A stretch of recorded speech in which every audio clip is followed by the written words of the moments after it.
2, 3, 4, 5, 6, 7, 8 ya. Kita mendapatkan 8 data hasil penelitian ya. Biasanya digunakan juga ya dalam penelitian pendidikan ya. Misalkan di sini X-nya itu adalah nilai, misalkan ya, nilai matematika. Di sini nilai bahasa Inggris gitu ya. Jadi ada 8 siswa di sini ya. Siswa A, B, F, G, H. Untuk di suatu kelas ya. Kemudian dari data ini sebetulnya kita bisa membuat semacam prediksi ya, estimasi ya.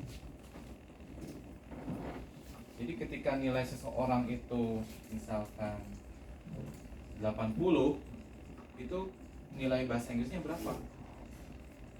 Ya, kita bisa mengestimasi dari data-data yang diberikan. Kalau kemarin kita menggunakan apa? Metodenya Interpolasi. Ya, dan juga beda terbagi Newton ya, dengan segala kerumitannya ya. Jadi semakin banyak datanya itu prosesnya semakin panjang ya. Kalau ada 8 data berarti kita buat polinom derajat berapa? 7 ya, 7. Kalau menggunakan beda terbagi Newton berarti harus ada berapa ini kolom? Banyak ya. Jadi semakin banyak data berarti semakin banyak tabel yang kolom yang diperlukan ya. Nah, sekarang kita bisa menggunakan namanya curve fitting untuk mengestimasi nilai sesuatu. Dari data-data ini ya, kita bisa membuat namanya garis ya.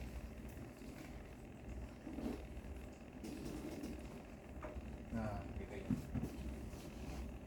Ya tidak perlu dia melewati semuanya ya. Jadi tidak perlu melewati semuanya. Jadi kalau dibentuk atau disambung kan jadi nggak karuan bentuknya ya. Kayak gini. Nah, nggak jelas gitu kan ya.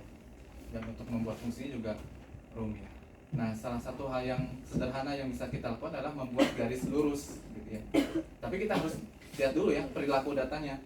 Kalau perilaku datanya kita lihat semakin tinggi X, semakin tinggi juga nilai Y gitu ya. Karena ada juga yang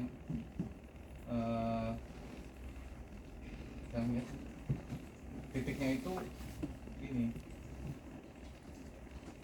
ngumpul gitu ya di sini. Oh, ini mananya apa ini? Ada juga yang di sini gitu ya. Jadi tidak bisa kita lihat atau tidak bisa kita lihat polanya ya kalau datanya memang sembarangan seperti ini. Tapi kalau seperti ini ya, itu bisa kita lihat perilaku datanya. Jadi semakin besar nilai X, semakin besar pula nilai Y. Artinya semakin tinggi nilai matematika, maka nilai bahasa Inggris juga semakin tinggi. Nah, ini kita menggunakan sebuah garis ya, persamaan garis Y sama dengan Fx ya.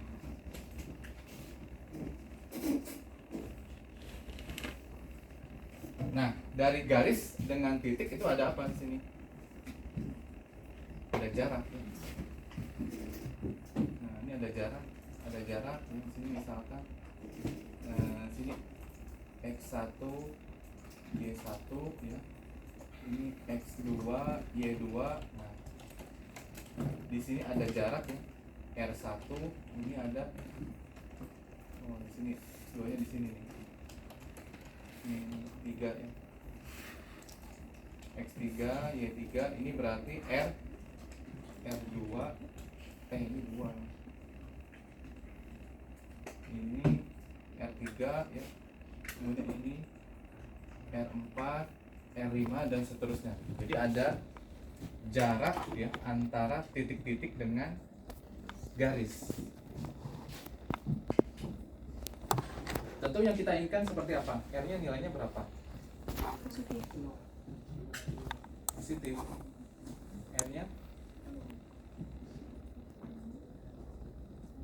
R-nya sangat kecil ya, agar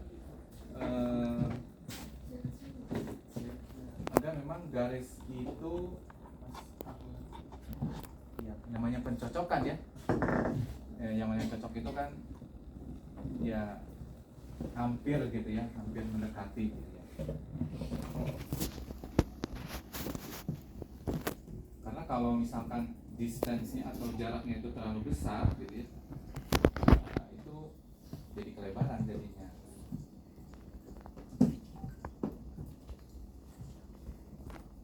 Jadi kita menginginkan R1 atau RI gitu ya. RI-nya yang sangat minimum. Nah, itu yang kita namakan di sini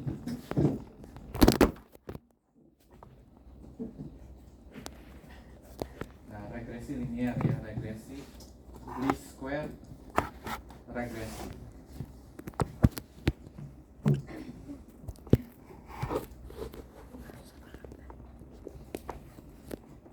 Sudah belajar regresi belum? Di statistika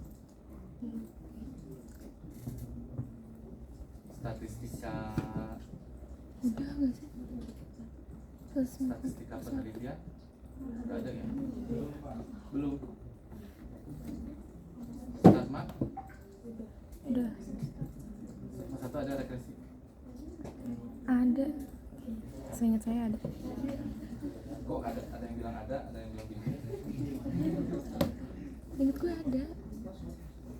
Jelasin. Yang udah jelasin ya belum.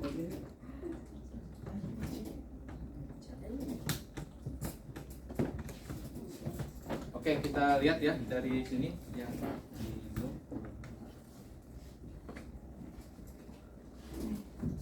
Garis itu kita namakan sini fx ya. Fx sama dengan a ditambah bx ya, atau xb bx. Jadi kalau dalam penelitian fx itu dia sebagai variabel apa? Independen atau dependent? Fx.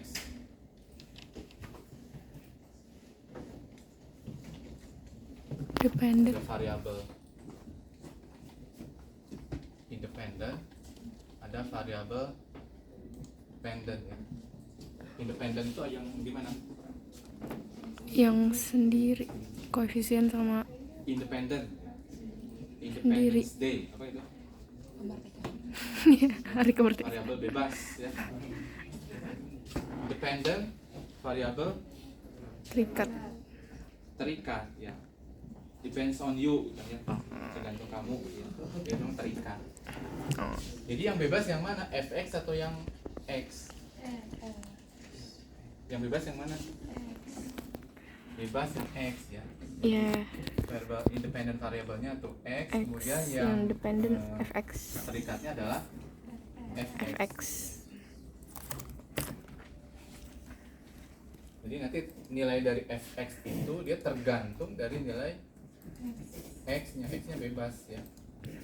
Tapi nilai fx-nya tidak bisa bebas ya, karena tergantung dari nilai x gitu ya. Nah, kemudian tadi ya. Ini Bapak hapus.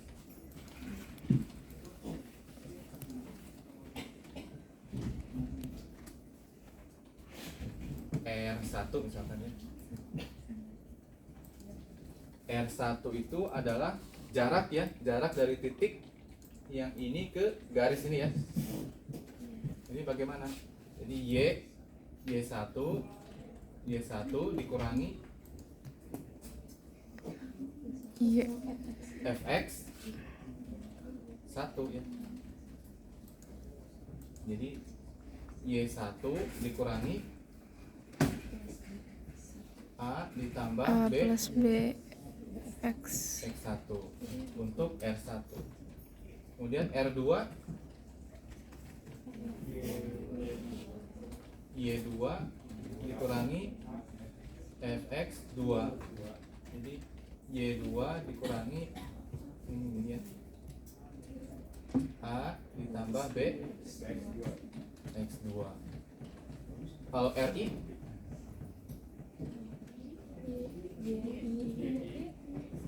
YI Dikurangi FX.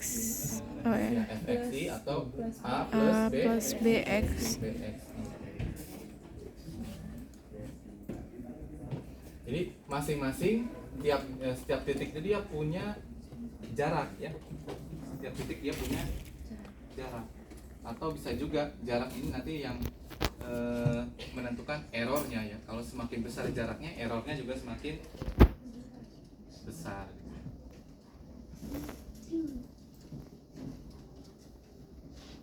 Nah, karena tadi ya setiap titik itu dia memiliki jarak ya, maka kita jumlahkan itu ya masing-masing R yang didapatkan ya. Jadi, R besar itu sigma ya, RI ya, I-nya dari 1 sampai dengan N. N.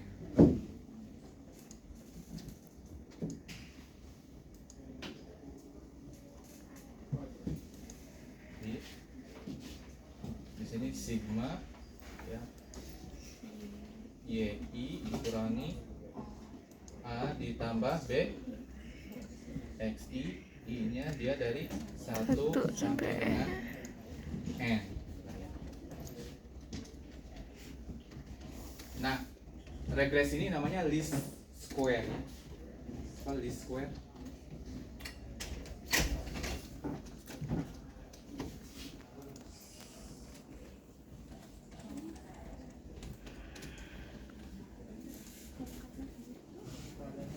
Ya, kuadrat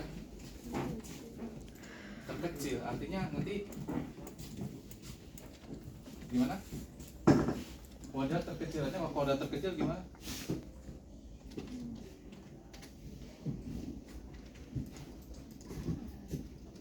Artinya nanti dikuadratkan ya, masing-masing jarak ini ya, kita jumlahkan ya, kemudian kita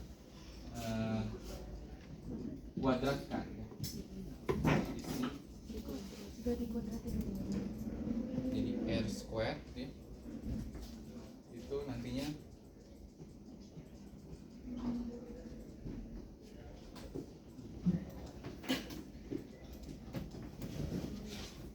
dikuadratin dulu ya. Oh iya, jadi R-nya dikuadratin dulu di sini nih.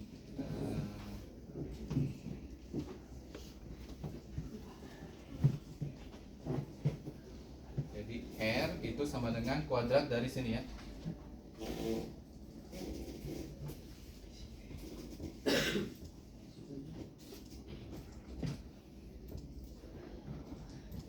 Jadi R I square ya, sama dengan YI dikurangi A ditambah BXI. Kemudian dijumlahkan ya, sigma R ya, itu berarti sigma RI kuadrat ya, I-nya dari 1 sampai N, itu nanti sigma YI dikurangi A plus BXI ya, kuadrat I-nya dari 1 sampai dengan N.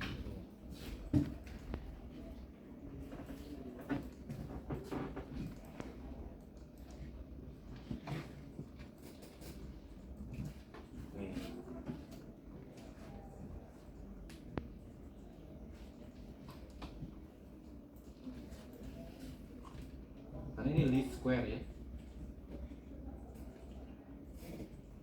Kemudian agar R minimum ya, R-nya minimum, maka kita apakah? Kita turunkan ya. Ini menggunakan turunan apa namanya? Turunan parsial, karena di sini ada dua variabel ya. Variabelnya apa aja? Ada A dan juga B, berarti masing-masing itu nanti kita turunkan ya terhadap dan juga terhadap B ya. Do R kemudian do R do A kemudian do E do B ya. Do E do B.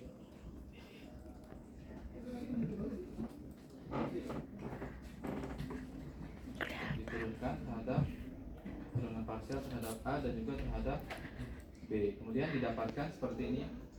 Bisa dilihat di zoomnya.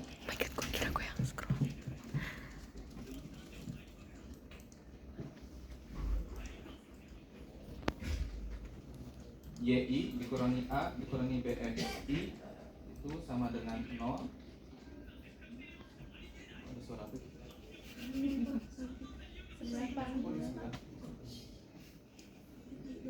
Ada studio. Bang lagi kelas bang. Kemudian sigma Iya. yang di bawahnya ya XI dikalikan YI Nontonnya wibu dikurangi lagi. A dikurangi BXI Nontonnya wibu sama lagi. dengan 0 ya.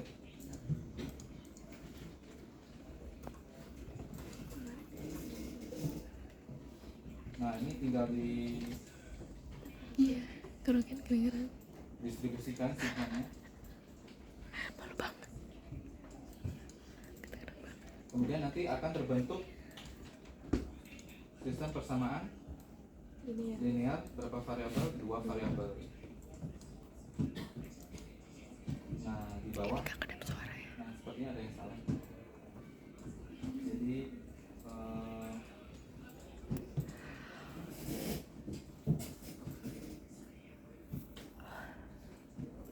matriksnya itu yang A B nya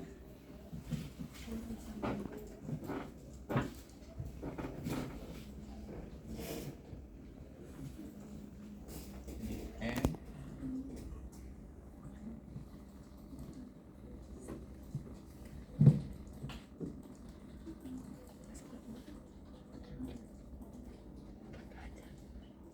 Deket banget.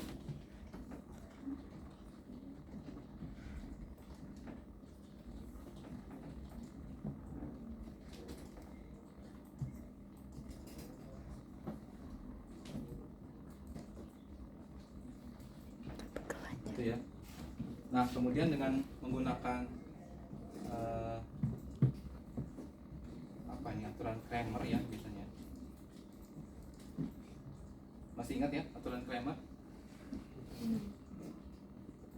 Untuk mencari matriks AB. Oke, nanti kalian coba ini kan ya.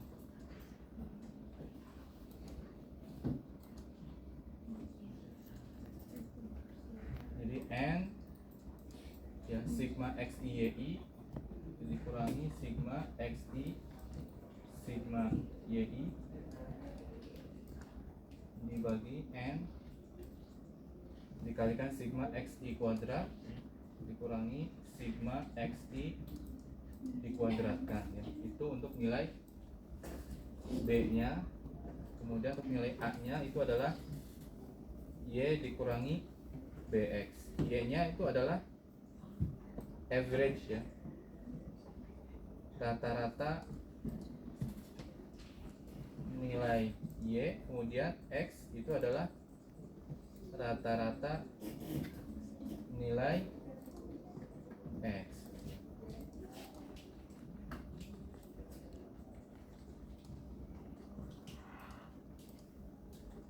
Nah ini akan kita gunakan ya untuk membuat persamaannya ya. Persamaan di sini fx sama dengan a plus bx. Jadi a-nya nanti dari sini, Iya nih. b-nya dari sini. Nanti kita akan mencari sebetulnya persamaan garis lurus.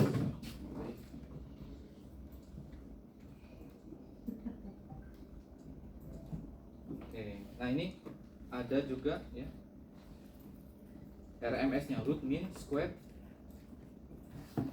error ya.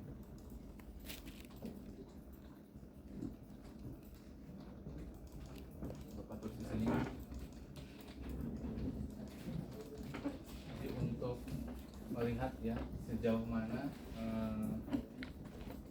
error yang ditimbulkan dari persamaan tersebut.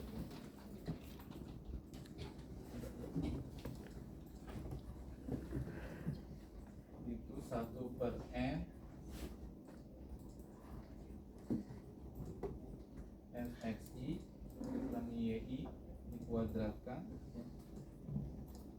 I-nya dia dari 1 sampai dengan N pangkat setengah.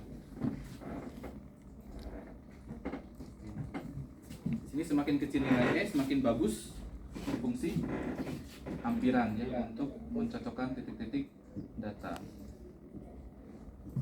Nah ini ada ini ya, ada contoh. Laptop Bapak lagi ada masalah, bisa dibuka.